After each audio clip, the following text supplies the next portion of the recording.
스페인의 수도 마드리드에는 프란시스코의 약칭인 파코라는 이름을 가진 소년들로 넘쳐난다. 그에 관한 마드리드 농담도 있다. 마드리드로 온 한 아버지가 엘 리베랄 신문의 개인 광고란에 파코는 화요일 정오에 몬타나 호텔로 찾아오길 모든 걸 용서하마 아빠가 라는 광고를 내자 무려 800여 명이나 되는 소년들이 모여들어 그들을 해산시키기 위해 스페인 경찰 1개 중대가 동원됐다는 농담이다. 하지만 이 이야기에 등장하는 루아르카 펜션의 종업원 파코는 아버지에게 용서를 빌 일이 없었다. 용서해줄 아버지 자체가 없기 때문이었다. 대신 자신처럼 루아르카 펜션에서 일하는 누나 둘이 있었다. 누나들은 객실 청소부였다. 그들이 루아르카에서 일자리를 구할 수 있었던 건 전임 객실 청소부 덕분이었다. 그들과 고양이 같은 그녀가 성실하고 정직했던 덕분에 그들도 그곳에 취업할 수 있었던 것이다. 처음에는 누나들이 루아르카에 취직했고 다음에는 누나들이 대준 버스비로 마드리드까지 온 파코가 그곳의 견습 종업원이 되었다. 파코는 에스트레마두라 자치구에 속한 믿기 힘들 정도로 원시적인 어느 마을 출신이었다. 그래서 어려서부터 늘 부족하게 먹었고 편리한 생활도구 따위도 알지 못했으며 그저 고되게 일한 기억밖에 없었다. 그는 잘 다듬어진 검은 몸의 곱슬머리 소년으로 치아도 고르고 피부도 누나들이 부러워할 만큼 고왔다. 사람의 마음을 녹이는 미소가 늘 준비되어 있었고 잽싸게 일도 잘했다. 그는 예쁘고 교양 있는 누나들을 사랑했으며 마드리드도 사랑했다. 자신이 마드리드에 있다는 사실이 여전히 믿기지 않을 때가 많았다. 그는 야외복 차림으로 밝은 불빛 아래서 깨끗한 린넨을 들고 일하는 것이 좋았으며 먹을 것이 풍부한 루아르카의 부엌은 그의 눈엔 낭만적이리만치 아름다워 보였다. 제일 어린 파코를 포함한 식당 담당 종업원 3명, 그리고 8명에서 12명 사이를 왔다 갔다 하는 손님들이 그곳에서 숙식을 해결했는데 그중 고정적으로 머무르는 손님은 투우사들 뿐이었다. 그곳에 머무르는 투우사들은 2급 투우사들로 그들이 그곳을 택한 이유는 사네로미노 거리라는 위치도 좋을 뿐더러 저렴한 숙식비에 비해 식사가 훌륭했기 때문이었다. 투우사는 외양을 잘 갖출 필요가 있었는데 화려할 것까진 없지만 적어도 존경받을 만큼은 되어야 했다. 스페인에서 용기보다 더 높이 평가하는 미덕은 예의와 위엄이기 때문이었다. 투우사들은 마지막 동전 한 입이 떨어질 때까지 루아르카에 머물렀다. 루아르카를 떠나 더 좋고 비싼 호텔로 옮긴 투우사는 한 명도 없었다. 2급 투우사들은 결코 1급 투우사가 되지 못했기 때문이다. 반면 재빨리 루아르카 펜션으로 옮겨오는 사람들은 많았다. 그곳은 일 없이 놀고 있는 사람도 받아주는 데다가 그곳 여주인은 아주 끔찍한 손님만 아니라면 손님이 요청하기 전에는 결코 계산서를 내밀지 않았기 때문이었다. 당시 루아르카 펜션에는 3명의 전업 투우사뿐만 아니라 보통 때는 가족들과 세비야에서 살고 봄 시즌에만 마드리드에서 사는 2명의 뛰어난 기마 투우사와 1명의 솜씨 좋은 창 투우사가 머물고 있었다. 보조 투우사인 기마 투우사와 창 투우사에게 루아르카 펜션은 사치스러운 곳이었으나 당시 그들은 벌이가 좋았고 다음 시즌을 거액으로 계약한 투우사들로부터도 고용이 확정된 상태였다. 그래서 그들은 당시 루아르크에 머물던 전업 투우사들보다 더 많이 벌었을 것이다. 전업 투우사 셋 중 한 사람은 병을 앓고 있었지만 그 사실을 감추려고 했었다. 또 한 명은 투우계의 신동이라 일컬어지며 인기를 누렸지만 그 인기는 순식간에 식어버렸다.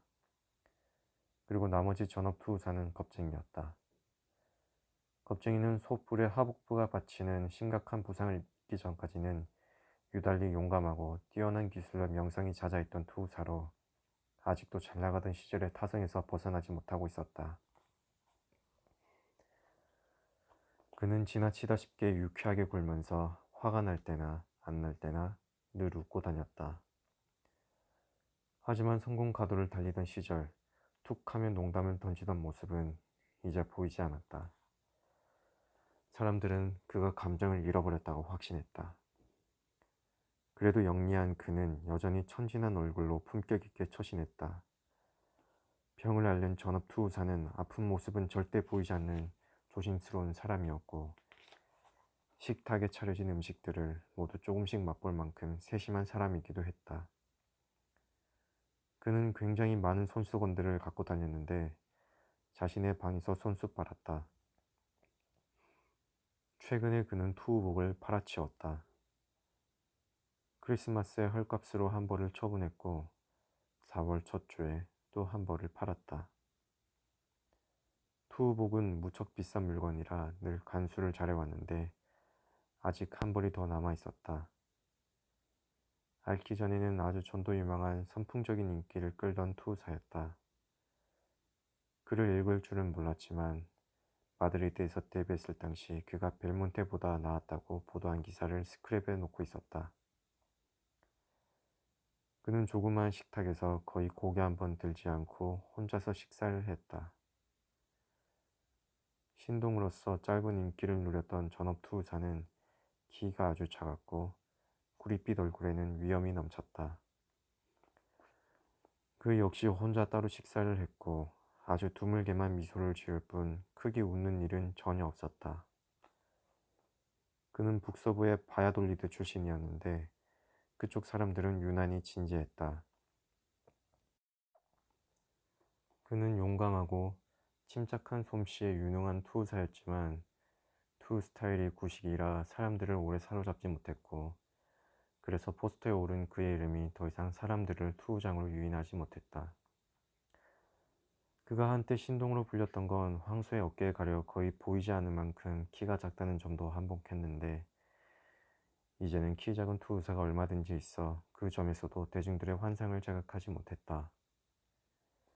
두 명의 기마 투우사 중 한 명은 희끗희끗한 머리칼에 마르고 매처럼 생긴 얼굴을 가진 사람으로 몸은 가벼웠지만 팔다리는 무쇠처럼 강했고 늘 목부들이 신는 부츠를 신고 다녔다.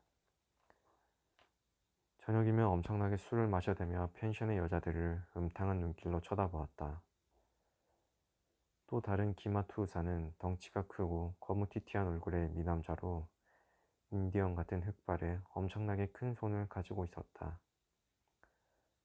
둘 다 뛰어난 기마투우사였지만 첫 번째 투우사는 음주와 방탕한 생활로 재능을 까먹는다는 평판을 듣고 있었고 두 번째 투우사는 고집이 너무 센 데다 툭하면 싸움질을 해서 어떤 전업 투우사와도 한 시즌 이상 함께하지 못한다는 소문이 돌았다.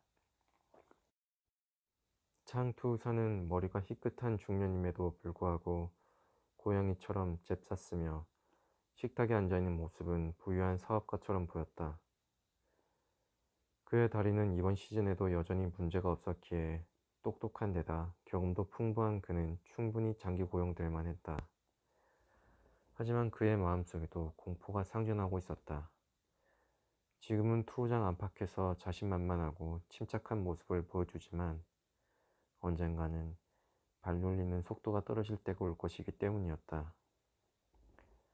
그날 저녁 다른 사람들은 모두 식사를 마치고 식당을 나갔지만 엄청 펌하신 매얼굴의 기마투사와 스페인의 시장과 축제를 돌며 시계 경매를 하는 정박인 남자 그리고 갈라시아에서 온 사제들은 계속 남아 있었다.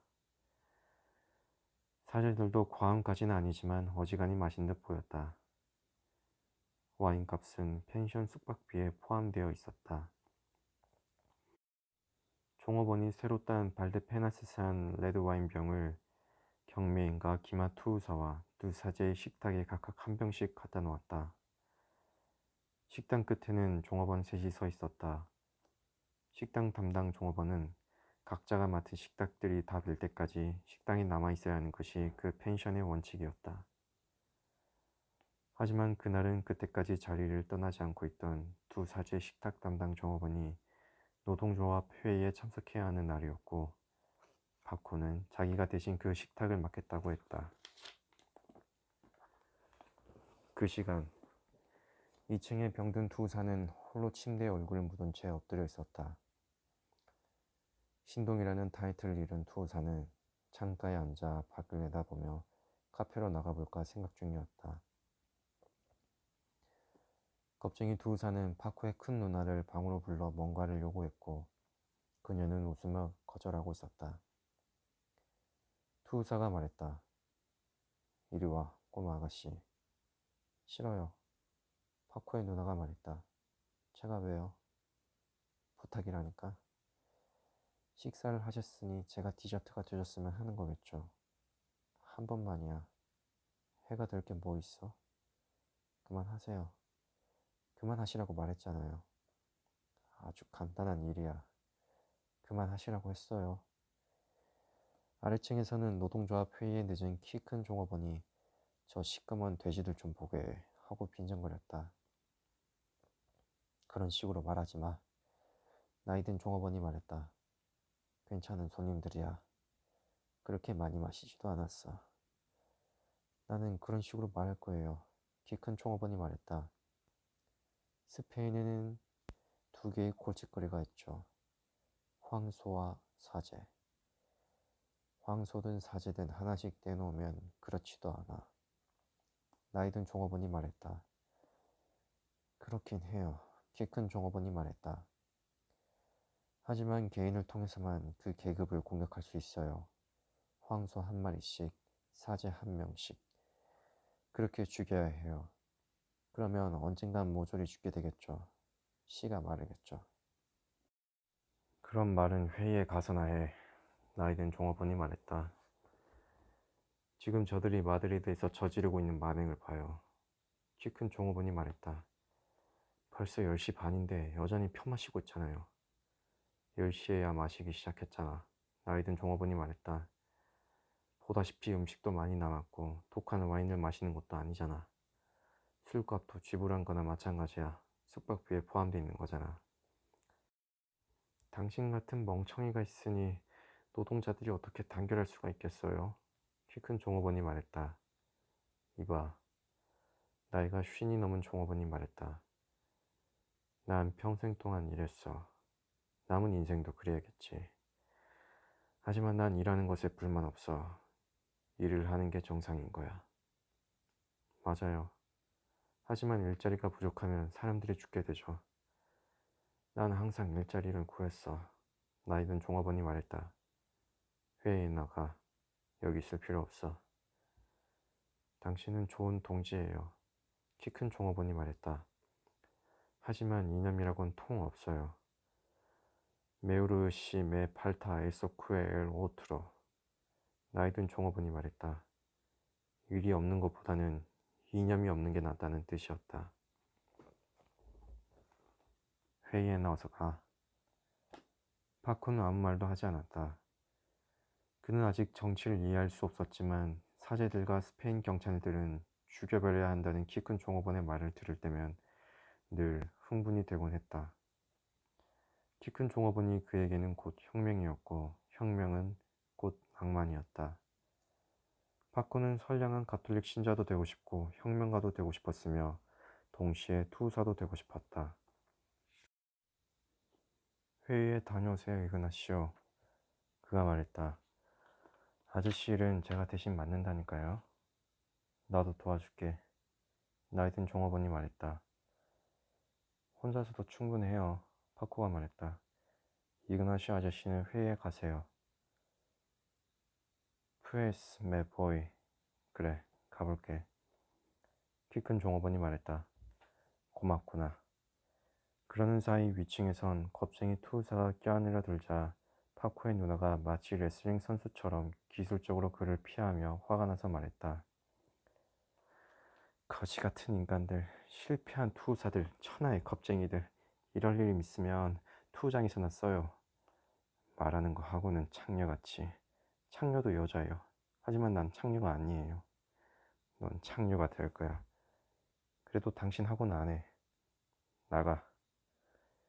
투사는 거절까지 당한 데다 자신의 비겁함이 적나라하게 드러난 것 같아 화가 치밀었다. 나가라고요? 그냥은 못 나가죠. 파코의 누나가 말했다. 침대 정리는 해드려야죠. 그 일로 월급을 받으니까요.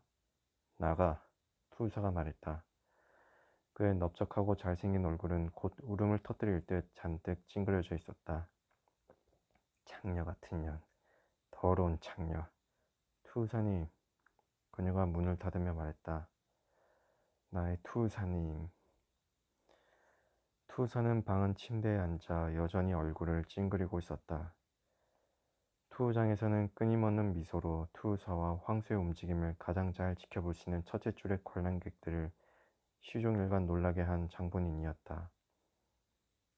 그럼 이제 그가 큰 소리로 말했다. 그럼 이제 그는 호시절을 기억하고 있었다. 불과 3년 전만 해도 호시절이었다. 그러던 어느 날 오래 무덥던 오후에 일이 생겼다.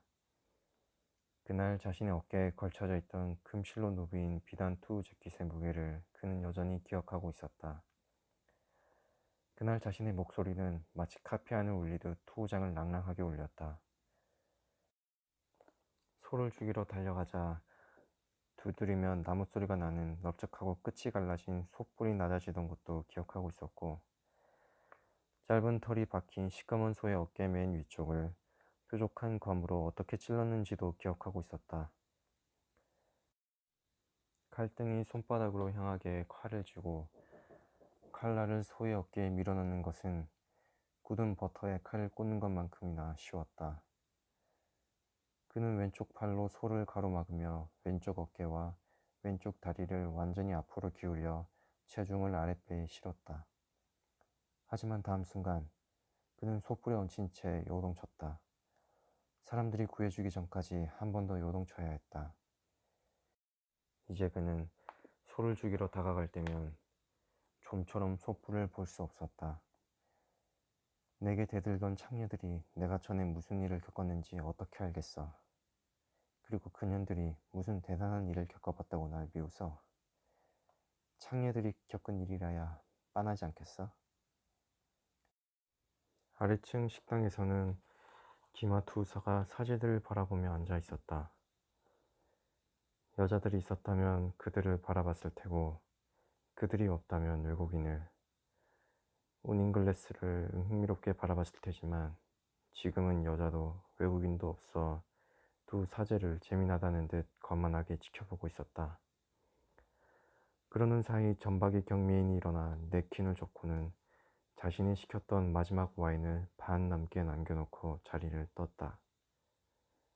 외상 숙박비를 다 갚았더라면 그는 그 와인을 바닥냈을 것이다. 사제들은 기마투사 쪽은 보지 않았다. 사제 하나가 말했다. 그를 보려고 기다린 지가 열흘째입니다. 하루 종일 대기실에 앉아있지만 그 사람은 날 만나주지 않을 겁니다. 뭘 하시려는 겁니까? 아무것도 할 수 없겠죠. 누가 뭘 할 수 있겠어요? 아무도 당국에 항의할 수는 없죠. 나도 2주 동안이나 여기 있었는데 아무것도 하지 못했습니다. 내가 아무리 기다려도 그들은 날 만나주지 않겠죠. 우린 버려진 마을 출신이니까요. 돈이 다 떨어지면 돌아갈 수밖에 없겠죠. 다시 그 버려진 마을로요. 마드리드 당국이 갈라시아에 신경이나 쓰겠어요. 가난한 지방일 뿐인데. 누군가는 바실리오 형제의 행동을 이해해 주겠죠. 나는 바실리오 알바레스의 신념을 아직 완전히 믿지는 못하겠어요. 마드리드는 이해하는 법을 배워야 해요. 마드리드가 스페인을 죽이고 있어요. 그들이 나를 보기라도 하고 거절하면 좋으련만. 그럴 리 없어요. 이렇게 기다리다 지치게 되겠죠. 좀 더 두고 봅시다. 나는 다른 사람들이 하는 만큼은 기다려 보겠습니다. 그때 희끗희끗한 머리칼에 매얼굴을 한 기마투 의사가 일어나 사제들이 앉아있는 식탁 앞으로 가서 멈추더니 빙긋이 웃으며 그들을 응시했다. 투사군요. 사제 하나가 다른 사제에게 말했다. 좋은 놈이기도 하죠. 허리가 들어간 회색 재킷, 엉덩이에 딱 붙는 바지를 입은 기마투사는 그렇게 말하더니 얼굴에 미소를 가득 담고 굽 높은 부츠로 바닥을 철컹철컹 울리며 식당을 나갔다. 지나치게 침착해서 거만하게 보이는 걸음으로 그는 개인의 능력으로 평가되는 작고 갑갑한 프로의 세계 속에 또한 밤이면 술로 얻는 승리감과 자만 속에 살고 있었다. 그는 펜션 복도에서 담배에 불을 붙이고 모자를 비스듬히 기울이고는 바깥 카페를 향해 걸어가 나갔다. 기마투사가 나가자 사제들은 자신들이 식당에 남은 마지막 손님이라는 걸 깨닫고 서둘러 빠져나갔다. 이제 파코와 중년 종업원을 빼고는 펜션 식당엔 아무도 없었다. 두 사람은 식탁을 정리하고 술병들을 주방으로 옮겼다. 주방에는 접시다기 소년이 있었다. 그는 파코보다 3살 위였는데 무척 냉소적이고 말도 신랄했다. 한 잔에 중년의 종업원이 발데페나시스한 와인을 잔에 따라 그 접시다기 소년에게 건넸다. 뭐 그러죠. 소년이 잔을 들었다. 파코 자네도? 나이 든 종업원이 물었다. 고맙습니다. 파코가 말했다. 3사람 다 와인을 마셨다. 난 가볼게. 중년의 종업원이 말했다. 안녕히 주무세요. 두 소년이 그에게 말했다. 그가 나가고 둘만 남았다. 파코가 사제들이 쓰던 냅킨 한 장을 집어서 발꿈치를 바닥에 붙이고 똑바로 선 채 냅킨을 아래로 내려뜨렸다. 그러고는 베로니카 동작을 취하며 몸을 돌려 오른쪽 다리를 살짝 앞으로 내밀고는 상상의 황소를 2번 통과시킨 다음 약간의 사이를 두고 다시 3번째로 통과시켰다. 느리지만 완벽한 타이밍, 부드러움이 조화를 이룬 동작이었다. 그러고는 허리에 냅킨을 대고는 엉덩이를 흔들며 황소에게서 빠져나왔다. 중간 베로니카 동작이었다. 엘리케라는 이름의 접시다기 소년이 그를 냉소적으로 지켜보다가 콧방귀를 뀌며 말했다. 황소는 어때? 아주 용감한 상태지. 파코가 말했다. 봐. 날아갈 듯 똑바로 선 채 그는 소를 4번째로 완벽하게 통과시켰다. 매끄럽고 우아하고 품이 있는 동작이었다. 이젠 어때? 엘리키가 개수대에 기댄 채 물었다. 앞치마를 두른 그는 와인이 담긴 잔을 들고 있었다. 여전히 방귀를 끼어대고 있어. 파코가 말했다. 어리석은 놈. 엘리케가 말했다. 왜? 봐. 엘리케가 앞치마를 벗어 손에 들고는 상상의 황소를 유인하더니 4번의 완벽하고 나긋나긋한 집시풍의 베로니카 동작을 펼쳤다. 그러고는 비껴걸으면서 망토를 돌려 황소의 콧잔등을 슬쩍 치는 레볼레라 동작으로 마무리를 지었다. 봤지? 엘리케가 말했다. 이제 난 계속 접시나 닦을래. 무슨 얘기야? 겁에 질렸었잖아. 엘리케가 말했다. 미에도, 공포, 황소를 마주할 때 너는 겁에 질렸었어. 아니야, 파코가 말했다. 난 겁나지 않아. 레체, 젖이나 더 먹어. 엘리케가 말했다. 누구든 겁을 먹지. 하지만 투우사는 그 두려움을 조절하며 황소를 다루는 거야. 아마추어 투우 경기에 나간 적이 있었어. 내가 너무 겁을 먹어 도망가지도 못하니까 사람들이 모두 재밌다고 난리를 쳤었지. 너도 두려울 거야. 두려움만 아니라면 스페인의 꾸드따끼들도 죄다 투우사가 될걸? 너 같은 촌놈은 나보다 더 질급할 게 뻔해. 그렇지 않아. 파코가 말했다. 그는 상상 속에서 숱하게 투우사가 됐었다. 그래서 황소의 볼도 젖은 인중도 실룩거리는 귀도 앞으로 돌진하는 땅으로 기울어진 머리도 지축을 울리는 발굽도 마침내 자신의 붉은 망토를 스치는 열에 들뜬 황소의 모습도 수없이 봤었다. 돌아선 황소는 또 그를 향해 달려들었고 그는 다시 또 다시 몇 번이고 붉은 망토를 흔들곤 했다. 그가 크게 중간 동작을 취하면 그 몸짓에 유인된 황소는 그에게로 달려왔고 그는 재킷 금장식과 망토 사이의 작은 틈으로 황소를 통과시켰다. 그러고 나면 황소는 최면에 걸린 듯 멍하니 서 있었고 관중들은 박수를 쳐댔다. 그래, 난 결코 두렵지 않아. 다른 사람이라면 그렇겠지만 나는 그렇지 않아. 그는 자신이 있었다. 난 두렵지 않아. 하지만 엘리케는 다시 같은 말을 반복했다. 레체. 그러고는 말했다. 한번 해볼래? 뭘 하자는 거야? 이봐, 엘리케가 말했다. 넌 황소만 생각하지 뿔은 생각하지 않아. 황소가 그렇게 강한 건 칼처럼 날카롭고 천검처럼 찌를 수 있고 곤봉처럼 때릴 수 있는 그 뿔이 있기 때문이야. 그는 서랍 하나를 열더니 고깃칼 2개를 꺼냈다. 이 칼들을 의자 다리에다 묶은 다음 황소처럼 움직이는 의자를 내 얼굴 앞에 들이댈 거야. 칼이 뿌린 셈이지. 네가 이걸 통과시킨다면 뭔가 알게 될 거야. 앞치마 이리 줘. 파코가 말했다. 식당에 가서 제대로 해보자. 안 돼. 엘리케가 갑자기 기죽은 어투로 말했다. 그건 안 돼, 파코. 돼. 파코가 말했다. 난 두렵지 않아. 그냥 여기서 칼이 어떻게 다가오는지 보기만 해. 그러니까 제대로 해보자고. 파코가 말했다. 앞치마 이리 줘.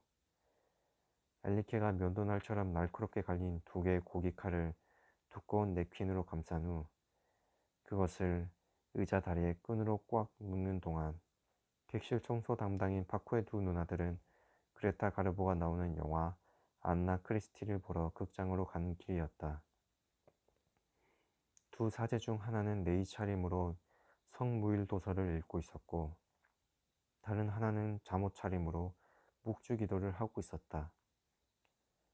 아프지 않은 2명의 전업 투우사들은 여느 방과 마찬가지로 덩치 큰 검은 머리칼의 기마 투우사가 당구를 치고 있는 포르노스 카페에 있었다. 키 작고 진지한 전업 투우사는 우유를 탄 커피를 앞에 놓고 혼잡한 테이블에 앉아 있었는데 그 테이블에는 중년의 창 투우사와 진지한 표정의 노동자들도 있었다. 머리가 희끗한 기마 투우사는 세비야산 카사야 브랜디가 담긴 잔을 앞에다 놓고는 겁쟁이 전업 투우사를 흥미로운 눈길로 응시하고 있었다. 겁쟁이가 앉은 테이블에는 칼을 버리고 다시 창 투우사로 돌아가려는 또 한 명의 전업 투우사와 해신옷 같은 창녀 둘도 있었다. 전박이 경미인은 거리 모퉁이에 서서 지인들과 얘기를 나누고 있었다. 키 큰 종업원은 노동조합 회의에서 바른 기회를 기다리고 있었다. 중년의 종업원은 알바레스 카페의 테라스에 앉아 조그만 맥주를 마시고 있었다. 루아르카 여주인은 이미 잠자리에 들었는데 다리 사이에다 베개 받침을 낀 채 반듯하게 누워 있었다. 덩치가 크고 살이 찐 정직하고 시원시원하며 느긋한 성격의 그녀는 죽은 지 20년이 지난 남편을 위해 여전히 하루도 거르지 않고 기도를 올리는 무척이나 신앙심 깊은 여자였다. 자신의 방에 홀로 있던 병든 투우사는 여전히 손속을 입에 대고 침대에 얼굴을 묻은 채 엎드려 있었다. 그 시간 손님이 아무도 없는 식당에서는 엘리케가 의자 다리에 냅킨으로 감싼 칼을 마지막으로 한 번 더 끈으로 묶고는 의자를 들어 올렸다. 그러자 2개의 칼이 그의 머리 높이에서 앞쪽으로 향했다. 아이고 무거워. 그가 말했다. 파코, 이건 너무 위험해. 하지 말자. 그는 땀을 흘렸다. 하지만 파코는 가장자리를 접은 앞치마를 넓게 펼쳐든 채 서 있었다. 엄지는 세우고 검지는 아래로 내린 채 황소의 눈을 유인하듯 엘리케를 정면으로 응시하면서 똑바로 돌진해. 파코가 말했다. 황소를 변했다고 생각하고 원하는 만큼 몇 번이고 돌진해. 언제 통과시키는지 알고 있는 거야? 엘리케가 물었다. 3번 하고 한 번은 중간 돌기가 좋겠어. 좋아. 파코가 말했다. 다가와 보시지. 이 토리코, 검정 딱정벌레 같은 녀석. 덤벼, 어린 항서야. 머리를 숙인 채 엘리케가 그를 향해 달려들었고 파코는 칼날 머리가 자신의 배 앞까지 오자 앞치마를 휙 들어올렸다. 앞치마를 스치며 지나가는 칼은 정말로 끝이 하얗게 갈라진 매끄러운 검은 솥불 같았다. 다시 돌아서서 달려드는 엘리케도 옆구리를 찔려 피를 흘리며 쿵쿵 다가오는 흥분한 황소 같았다. 황소는 고양이처럼 잽싸게 돌아서더니 다시 달려들었고 파코의 붉은 망토는 천천히 펄럭였다. 그러고는 다시 황소가 몸을 돌려 달려들었다. 파코가 돌진하듯 다가오는 황소를 지켜보며 왼쪽 발을 2인치쯤 앞으로 내디뎠을 때 칼은 그를 그냥 지나치지 않고 마치 와인 부대 속으로 들어오듯 그의 몸속으로 쑥 미끄러져 들어왔다. 그 견고한 쇠 조각으로 인해 그의 몸속에서 뜨겁게 달궈진 무언가가 왈칵 쏟아졌고 엘리케가 비명을 질렀다. 악! 악! 칼을 뺄게! 칼을 뺄게! 파코가 여전히 앞치마 망토를 손에 쥔 채 의자 위로 고꾸라지자 엘리케는 파코의 몸속 깊이 박힌 칼을 뽑아냈다. 칼이 빠지자 파코는 따스한 웅덩이가 넓게 퍼져가고 있는 바닥에 주저앉았다. 냅킨을 대고 눌러! 엘리케가 말했다. 꽉 누르고 있어. 내가 의사를 불러올 동안 어떻게든 출혈을 막아. 고무컵만 있으면 되는데 파코가 말했다. 그는 투우장에서 그것이 사용되는 것을 본 적이 있었다. 곧바로 돌아올게. 엘리케가 그렇게 말하며 울음을 터뜨렸다. 내가 원했던 건 그저 위험하다는 걸 보여주는 거였어. 걱정 마. 파코가 잦아드는 목소리로 말했다. 그래도 의사는 데려와. 투우장이었다면 사람들이 그를 들것에 실어 수술실로 달렸을 것이다. 그리고 거기 도착하기 전에 그의 대퇴부 동맥에서 피가 다 빠져나가 버렸다면 사람들은 사제를 불렀을 것이다. 신부님 한 분도 불러줘. 아직도 자신에게 일어난 일을 믿을 수가 없었던 파코는 냅킨으로 상처를 꽉 누르며 그렇게 말했다. 하지만 엘리케는 벌써 철야 응급구호소를 향해 사네로니모 거리를 달려가고 있었고 파코는 거기 홀로 있었다. 처음엔 앉아 있었지만 점점 몸을 웅크리다가 바닥에 푹 쓰러졌다. 마개를 뽑은 목욕통에서 지저분한 물이 빠져나가듯이 자신에게서 생명이 빠져나가는 것을 느낄 수 있었다. 무서웠다. 그리고 의식이 희미해졌다. 그는 겨우 회개기도 시작 부분을 기억해낼 수 있었다. 오, 나의 하느님, 제 모든 사랑을 받기에 족하신 당신을 능멸한 죄를 깊이 뉘우치나이다. 그리하여 저는 결연히 다짐하오니. 하지만 그는 여기까지만 하고 현기증을 느끼며 바닥에 얼굴을 묻었다. 모든 것이 너무도 빨리 끝나버렸다. 훼손된 대퇴부 동맥이 믿을 수 없을 정도로 빠르게 비어버린 것이다. 응급구호소 의사가 엘리케의 팔을 붙들고 있는 경찰관 한 명과 함께 계단을 오르고 있을 때 파코의 누나 둘은 여전히 그란비아 영화관에 있었는데 영화에 완전히 실망한 상태였다. 비천한 한류 인생에서 위대한 스타로 거듭난 그레타 가르보의 화려함과 재능의 광취에도 불구하고 다른 관객들도 그 영화에 실망한 듯 휘파람을 불고 발을 구르며 야유를 보냈다. 사고가 일어났을 때 두 사제만 기도를 끝내고 잠자리에 들 준비를 하고 있었고 다른 펜션 손님들은 각자 하던 일을 계속하고 있었다. 머리가 희끗한 기마 투사는 해진 옷 같은 창녀 둘이 있는 테이블로 자리를 옮겨 끝도 없이 술을 마신 후 둘 중 하나와 카페를 나왔다. 겁쟁이가 돼버린 투사가 술을 사주곤 하던 여자였다. 파코는 자신에게 이런 일이 생길 줄도 몰랐고 사람들이 내일은 그 다음 날은 또 그 다음 날은 무슨 일을 하고 있을지도 몰랐다. 사람들이 어떻게 살고 어떻게 죽는지 그는 아무것도 알지 못했다. 심지어 사람들이 죽는다는 것 자체를 깨닫지 못했다. 그는 죽었다. 스페인 속담처럼 모든 건 환상이었다. 그는 살아있는 동안 그 환상에서 벗어날 시간도 없었고, 죽는 순간에는 회개의 기도도 끝마칠 수 없었다. 그에게는 일주일 동안 마드리드 사람들을 실망시킨 그레타 가르보의 영화에 실망할 시간조차 없었다.